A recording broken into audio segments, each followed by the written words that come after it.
Salam les avéroïstes et bonjour à tous. Alors aujourd'hui, j'ai décidé de faire un épisode un peu spécial puisqu'on va revenir sur une vidéo qui est sortie il y a plus d'un an et dans laquelle on a parlé du célèbre érudit Ibn Khaldoun, qui je le rappelle est un érudit du XIVe siècle qui a touché un petit peu à tout, comme tout le monde à cette époque, sociologie, géographie, histoire, et qui a surtout était actif du côté du Maghreb.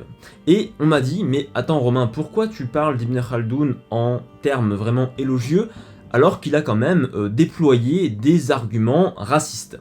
Alors aujourd'hui du coup, j'ai décidé de faire avec vous un petit topo sur la question, ou plutôt sur deux questions. La première, est-ce que Ibn Khaldoun était vraiment raciste? Est-ce qu'on peut taxer Ibn Khaldoun de racisme? Et plus largement, est-ce que le monde islamique médiéval était raciste? Alors bien sûr, mon exposé d'aujourd'hui n'a pas prétention à être vraiment complet, parce que le racisme c'est quelque chose de déjà très complexe, et que en une vidéo je peux pas le traiter en entier, et cette vidéo n'a pas prétention à le faire. Et deuxièmement, on va bien sûr parler de l'esclavage, et là non plus, c'est un sujet hyper complexe, et ma vidéo ne sera pas complète sur le sujet. Mais avant de commencer, on va quand même devoir définir ce qu'est le racisme. Et avant de définir le racisme, eh bien, je vais faire une petite comparaison, plutôt un petit peu une définition en miroir, entre d'un côté ce qu'on appelle la xénophobie et de l'autre ce qu'on appelle le racisme. Alors la xénophobie c'est quoi? C'est quand une personne va avoir un regard particulier sur une autre personne, un regard qui bien sûr est négatif, c'est-à-dire qu'il y aura de la haine, il y aura de la violence dans ce regard. Pourquoi? Parce que la personne en question est considérée comme étant une étrangère. C'est vraiment le mot de xénophobie, c'est vraiment la haine, la peur en tout cas de l'étranger. Étranger pourquoi? Parce qu'il n'a pas la même langue, il n'a pas la même culture, il n'a pas la même nationalité, et la nationalité bien sûr, on se réfère à des considérations beaucoup plus modernes. Mais là où la xénophobie est différente du racisme, c'est que le regard du xénophobe sur la personne en question, eh bien il peut changer. Pourquoi? Parce que si la personne s'intègre dans la société, commence à étudier la langue locale, commence à s'imprégner de la culture locale, et bien, idéalement bien sûr, le regard du xénophobe peut changer sur cette personne et devenir beaucoup plus positif. Mais là où c'est différent avec le racisme, eh bien, c'est que le racisme pratique ce qu'on appelle une essentialisation. Et là, je vais prendre la définition de Christian de la Campagne dans son livre qui traite du racisme de manière générale.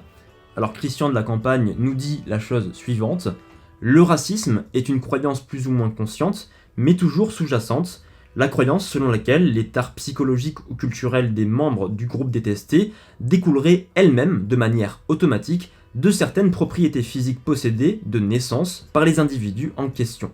Autrement dit, de certains caractères génétiques qui feraient d'eux une race.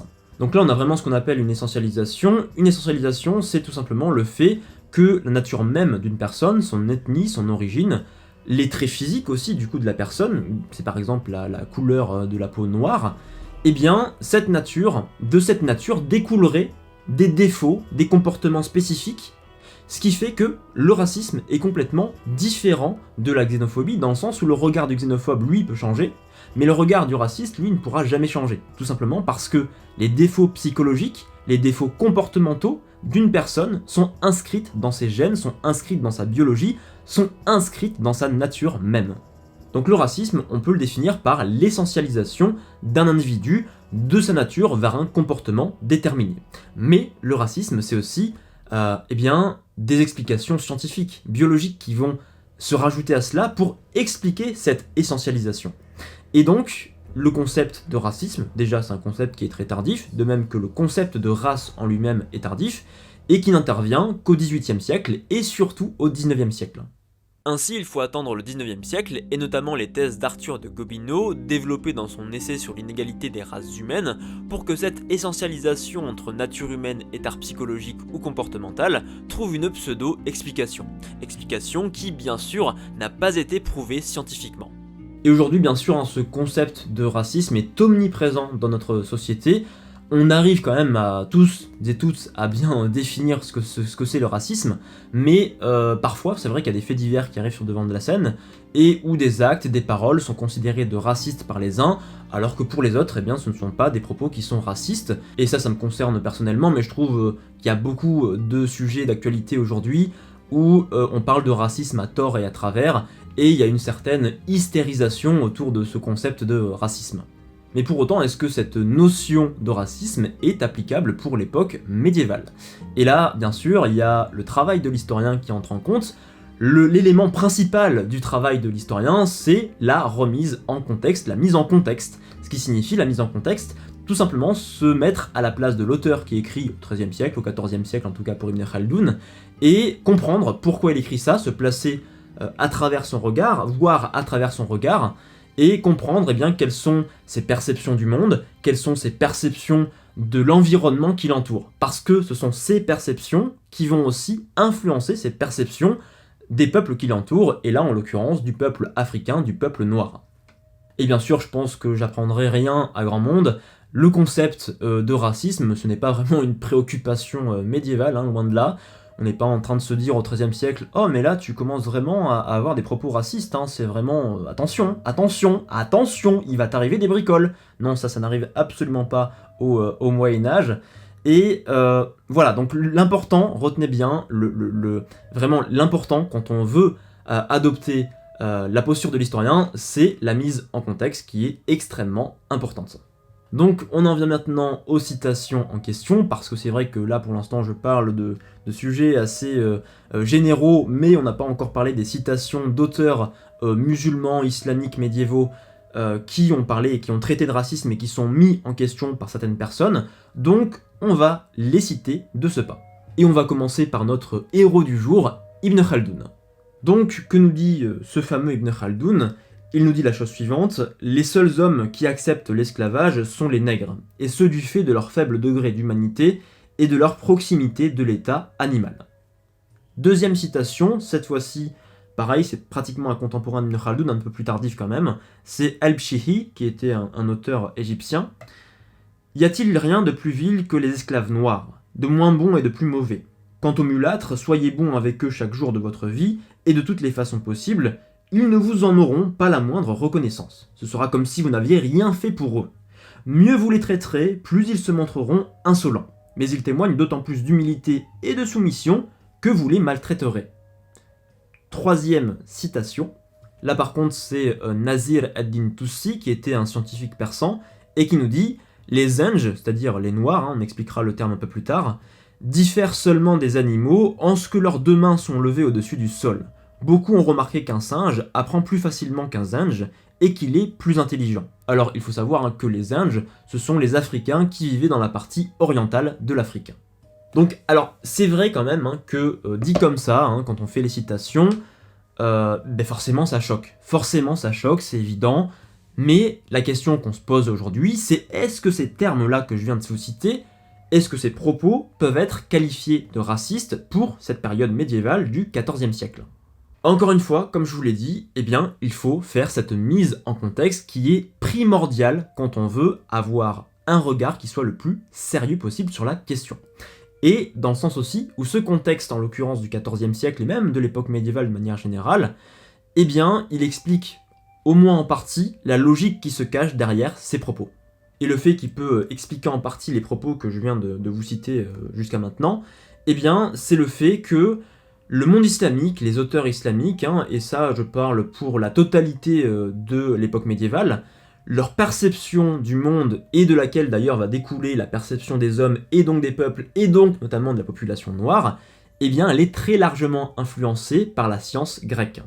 Cette influence, elle se voit notamment à travers une théorie, celle des humeurs, qui a été développée par le médecin grec Hippocrate et ses disciples au cours des 5e et 4e siècles avant notre ère. Il s'agit d'un concept qui est censé expliquer les différences de comportement entre les hommes et les soucis de santé qu'ils pourraient rencontrer au cours de leur vie. Selon cette théorie, dans le corps de l'homme résideraient 4 éléments fondamentaux, l'air, le feu, l'eau et la terre, chacun d'entre eux possédant une qualité, chaud, froid, sec et humide, qui sont naturellement opposés. À nouveau, à ces 4 éléments correspondront 4 humeurs que l'on appelle au Moyen-Âge la bile, l'atrabile, le flegme et enfin le sang. Et ce qui va causer un dérèglement dans le comportement ou la santé de la personne, eh bien c'est quand tous ces éléments vont être en déséquilibre. Et justement, ce dérèglement, il est censé provenir de notre environnement, du monde dans lequel on vit, et donc par exemple du facteur climatique. C'est pour ça qu'on ne peut pas comprendre cette théorie si l'on ne connaît pas la façon dont les Grecs et les auteurs arabes percevaient le monde qui les entourait. Et en l'occurrence, ce monde était divisé en 7 climats, avec pour extrême le nord et le sud. Bien évidemment, auteurs grecs et arabes plaçaient leur civilisation au centre du monde, dans une zone tempérée où les humeurs étaient en parfait équilibre et où les hommes possédaient donc un comportement idéal et raisonné. Par contre, plus on s'éloignait de ce point central, et plus les comportements humains s'écartaient de cette norme.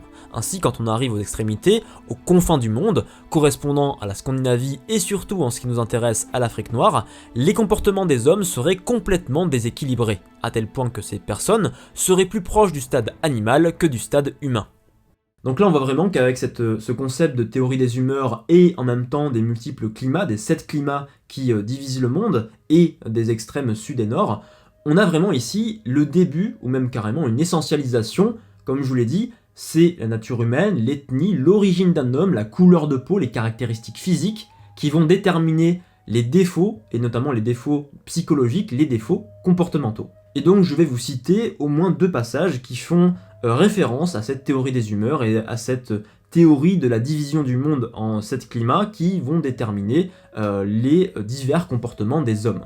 Et donc on va commencer par citer El-Jahiz, qui est un très célèbre auteur du 9e siècle, et qui nous dit, et là qui résume très bien la théorie que je vous ai montrée précédemment, si le pays est froid, ils ne sont pas suffisamment cuits dans la matrice, si le pays est chaud, ils sont brûlés dans la matrice. Donc là on voit bien déjà ici les extrêmes nord et sud qui correspondent à ceux qui ne sont pas assez cuits et ceux qui sont trop cuits. Et de là vont bien sûr découler des tares comportementales.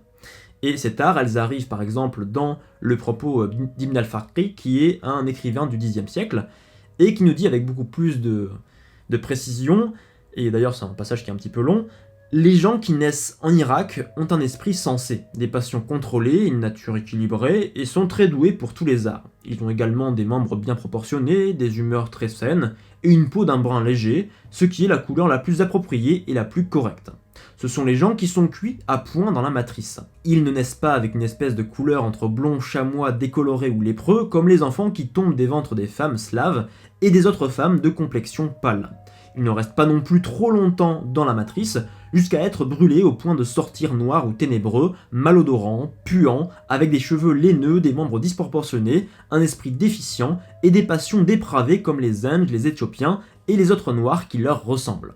Donc là, on voit vraiment, là c'est vraiment, du coup on le voit très clairement, cette essentialisation dont je vous parlais auparavant, elle est très nette ici, avec, il faut rappeler aussi que les auteurs arabes divisent quand même les populations noires entre elles. C'est-à-dire que les Éthiopiens ont très souvent été valorisés, notamment parce qu'ils ont accueilli très tôt, ils ont très tôt été les alliés de certains musulmans qui avaient été chassés par les Quraysh de la Mecque. Des musulmans s'étaient réfugiés en Éthiopie. Donc les Éthiopiens sont plutôt très bien valorisés, mais à l'inverse, les Zenj, comme je vous l'ai dit, des populations de l'Afrique orientale, eux par contre, ils sont vraiment dépréciés dans beaucoup de propos. Donc on va finir par une dernière citation de Saïd el-Andalousi, qui est un auteur qui a vécu au XIe siècle, comme son nom l'indique, en Al-Andalus, à Tolède notamment, et qui nous dit que les peuples du Nord et du Sud sont plus comme des bêtes que comme des hommes. Donc là, voilà, pareil, on a le même schéma de pensée. Mais pour autant, est-ce que c'est un début de racisme? Est-ce qu'on peut parler de racisme à cette époque médiévale, 11e, 12e, 13e, 14e siècle? Est-ce qu'on peut pour autant parler de pensée raciste?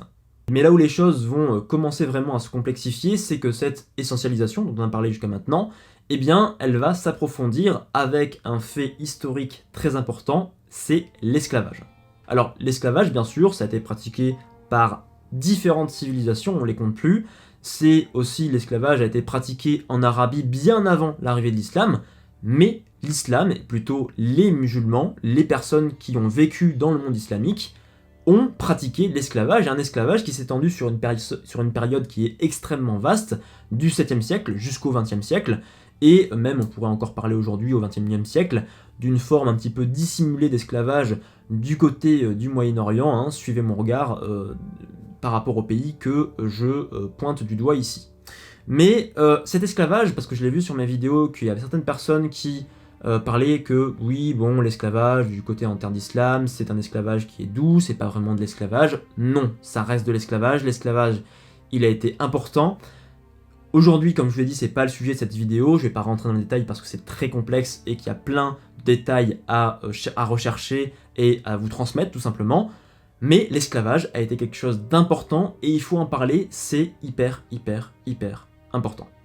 Encore une fois, hein, dernière chose, et pour mettre les choses au clair, il n'y a pas d'esclavage doux en islam, même si, et ça il faut quand même le souligner aussi, les textes religieux en islam, le Coran par exemple, mais aussi les hadiths, etc., autorisent l'esclavage, la mise en esclavage, tout en régulant ces pratiques. C'est-à-dire que, en essayant d'humaniser, entre guillemets, l'esclavage, en obligeant le maître à prendre soin de ses esclaves par exemple, et si le maître ne le fait pas, eh bien il y aura des sanctions, l'esclave lui sera retiré, etc. Bon, j'en parlerai de toute façon dans des vidéos qui vont arriver dans les mois qui vont arriver, tout simplement.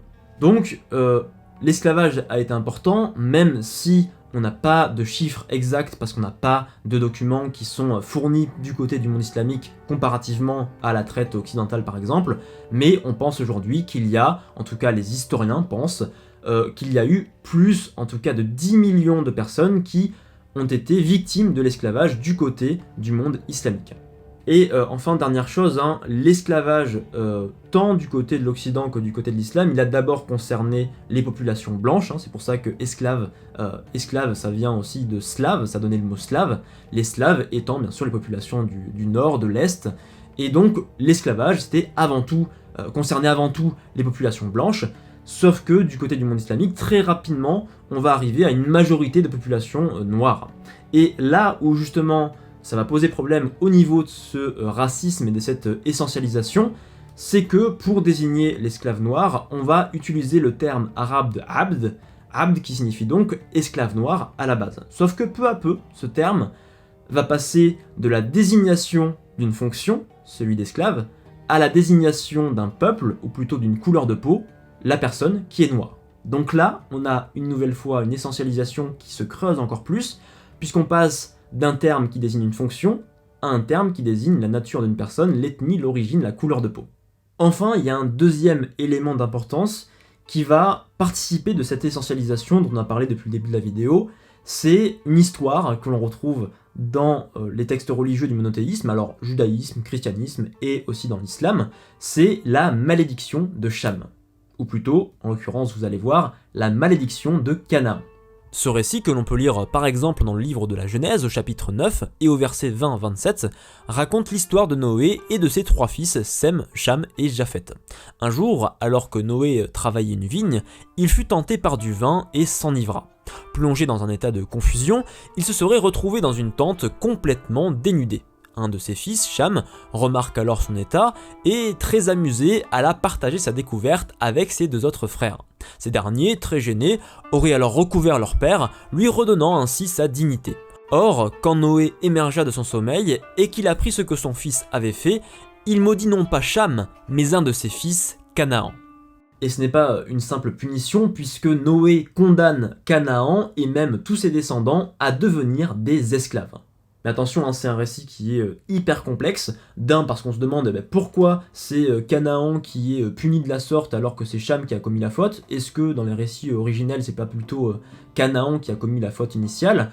Pourquoi la faute, ou plutôt la punition est aussi grande? Parce que devenir esclave c'est quand même une punition qui est extrêmement sévère. Et enfin, que signifie cette nudité de Noé?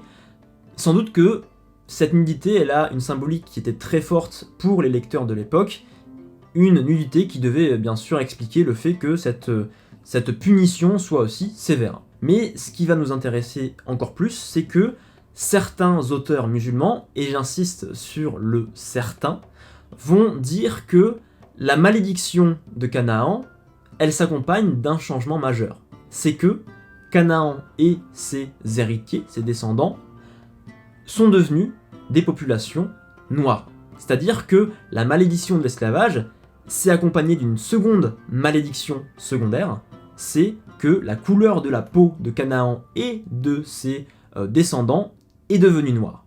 Et donc là, encore une fois, on a une essentialisation, parce qu'on explique déjà, je vous l'ai dit, par le climat, par tout simplement aussi les humeurs, mais aussi maintenant par la religion le fait que les populations noires sont vouées à devenir des esclaves. Et maintenant, pourquoi j'ai dit que c'était seulement certains auteurs qui mettaient ça en avant, et malheureusement c'est trop souvent peu mis en avant par les études des historiens, c'est que cette histoire islamique de la malédiction de Canaan, de Cham, eh bien elle n'est pas partagée par tous les auteurs. Certains auteurs la rejettent catégoriquement et disent qu'il s'agit purement et simplement d'une forgerie. C'est par exemple le cas de l'intéressé du jour, Ibn Khaldoun, qui nous dit « Ne croyez pas à cette malédiction de la peau noire. Cette malédiction, elle existe, hein, ce texte, il existe, cette histoire, elle existe, mais cette histoire de peau noire, c'est du bullshit, quoi. Il n'y a jamais eu d'histoire comme ça. » Donc, on en vient à la conclusion de cette vidéo. Est-ce qu'on peut parler de racisme au Moyen-Âge ?